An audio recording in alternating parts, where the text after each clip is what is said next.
Genotipagem por PCR e RFLP. Olá, nós somos discentes do curso de Engenharia Florestal Campus Ufra de Paraupebas.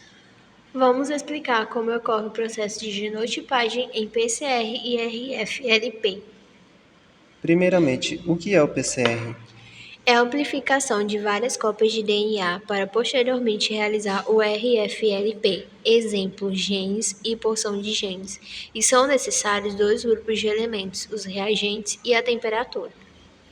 Os reagentes serão colocados em um tubo de ensaio juntamente com o DNA molde, os nucleotídeos, a DNA polimerase, os primes, o íon divalente e a solução tampão. Serão levados a uma temperatura de 95 graus por 1 minuto. Esse processo é chamado de desnaturação, que é o processo que envolve a separação das cadeias complementares.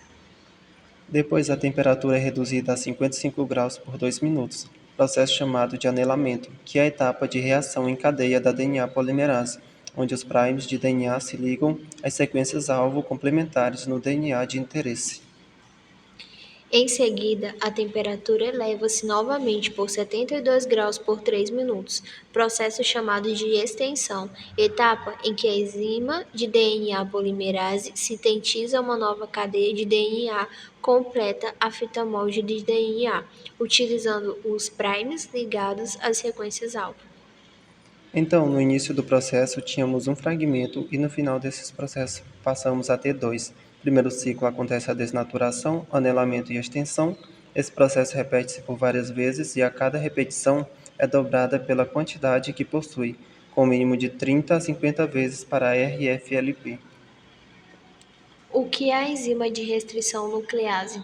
É uma enzima que corta a dupla fita do DNA em lugares específicos, que são os sítios de restrição. E o que a enzima de restrição nuclease faz? Ela corta nesse local, pois contém as sequências palindromos, que são sequências ou palavras que podem ser lidas em ambos os sentidos. A eletroforese é a técnica que permite a separação de biomoléculas, como DNA e RNA, de acordo com seu tamanho, carga e estrutura. A partir da eletroforese, é possível detectar se um indivíduo é sensível ou não à cafeína. Se for sensível, ele será homozigoto C. Se não for sensível, será chamado de homozigoto A. Se tiver os dois alelos, será chamado de intermediária. Então, podemos concluir que a RFLP acontece através de três processos em conjuntos, como PCR, enzima de restrição e eletroforese.